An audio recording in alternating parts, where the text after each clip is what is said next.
जी। माननीय सभापति महोदय, आपका आभार कि आपने मुझे बोलने का मौका दिया। मैं अपने पार्टी महासचिव कॉमरेड दीपांकर भट्टाचार्य और भोजपुर की महान जनता का भी आभार व्यक्त करता हूं कि उन्होंने चुन करके मुझे यहां लोकतंत्र के इस सबसे ऊंचे मंदिर में भेजा। महोदय, मैं धनबाद प्रस्ताव के खिलाफ में बोलने के लिए खड़ा हुआ हूं। सब लोग जान रहे हैं कि इस देश में खेती घाटे में जा रही है।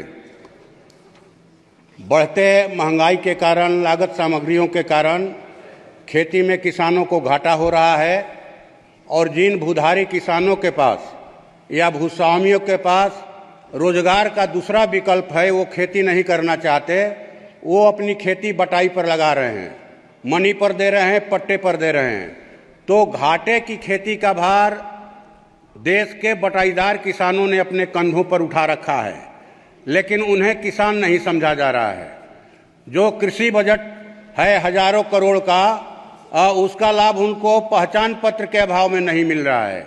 इसलिए मैं आपके माध्यम से सरकार से गुजारिश करूंगा कि जॉब कार्ड की तर्ज पर वो बटाईदार किसानों को पहचान पत्र दें, ताकि उन्हें भी कृषि की हर सुविधा मिले और देश की खेती में उनका उत्साह बढ़े। दूसरी बात कि हम लोग देख रहे हैं कि नोटबंदी के समय से नोटबंदी और जीएसटी और जो 3-3 बार लॉकडाउन लगा कोरोना काल में, और अभी जो एक ऑनलाइन व्यापार आ गया है, इससे देश के जो खुदरा व्यापारी हैं, चाहे वो फुटपाथी दुकानदार हों, छोटे मझोले व्यवसायी हों, सबका व्यापार पटरी से उतर गया है। तो मैं आपसे, आपके माध्यम से सरकार से मांग करूंगा कि देश के खुदरा व्यापारियों की सामग्रिक विकास के लिए देश में व्यावसायिक आयोग का गठन किया जाए। तीसरी बात महोदय कि अभी त्वरित न्याय और अपराध नियंत्रण के नाम पर जो 3 फौजदारी कानून बनाए गए हैं, मैं समझता हूं कि देश के संविधान में जो भारत के नागरिकों को अभिव्यक्ति की आज़ादी का अधिकार दिया गया है, ये उसका सीधा सीधी उल्लंघन है। ये उल्लंघन ही नहीं है, बल्कि देश में, देश को कहा जाए कि पुलिस राज में तब्दील करने का एक तरह से षड्यंत्र है, और पुलिस को अस्थायी तौर पर कहा जाए कि संस्थागत रूप से आपातकाल लगाने की माने कहा जाए कि छूट दी गई है। अब कोई धरना प्रदर्शन करेगा, भूख हड़ताल करेगा, तो उसको भी अपराध की श्रेणी में रखा गया है और अपराधियों की तरह उनको भी सजा मिलेगी। मैं समझता हूं अब जो है कि ये माने थानेदारों के विवेक पर इस बात को छोड़ दिया गया कि वो एफआईआर करेंगे कि नहीं करेंगे। थानों में जो डिटेंशन की अवधि थी 15 दिन, उसको बढ़ाकर 60 दिन से 90 दिन कर दिया गया। तो मैं समझता हूं कि इसे तो आप आरोपी से कुछ भी उगलवा सकते हैं प्रताड़ित करके। इसलिए इस कानून को फिर से सदन के पटल पर रखा जाए, इस पर पुनर्विचार हो, और जो है माने कहा जाए कि इसको माने जो जरूरी राय सुझाव आए उसके आधार पर इसको आगे बढ़ाया जाए। और हमारे यहाँ खेती जो है सोन नहरों के आधार पर होती है।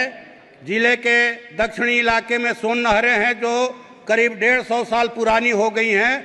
उन नहरों का पक्कीकरण करवाया जाए और बिहार, झारखंड और उत्तर प्रदेश सरकारों के बीच में हमारे यहाँ सोन नदी में कदवन जलाशय अटका हुआ है। इसके लिए सरकार पहल करके उस कदवन जलाशय योजना को पूरा कराए। हमारे यहाँ जिले के दक्षिण उत्तरी इलाके में सर गंगा नदी है। गंगा नदी के किनारे जो गांव बसे हैं, हर हमेशा उनमें कटाव होता है। तो कटाव के रोकथाम के लिए ठोकर बांध का निर्माण किया जाए और भयानक आगलगी होती है। पंचायत लेवल पर फायर ब्रिगेड गाड़ियों का इंतजाम किया जाए। मैं आपके माध्यम से सरकार से ये मांग करता हूं। और जो है आपको ये जो सहारा इंडिया में हमारे यहाँ तो सर जी आप बस खत्म कर रहे हैं सर। सहारा इंडिया में गरीबों का भारी पैसा फंसा हुआ, लोग अपने बच्चों के भविष्य के लिए, शादी विवाह के लिए, और हमारे माननीय गृह मंत्री जी ने भी आश्वासन दिया था कि हम पैसा दिलवाएंगे। तो सहारा इंडिया में जिन निवेशकों का पैसा फंसा है उसको सर वापस दिलवाया जाए। गरीब बेसब्री से इंतजार कर रहे हैं। आपका बहुत बहुत धन्यवाद, आपने बोलने का मौका दिया।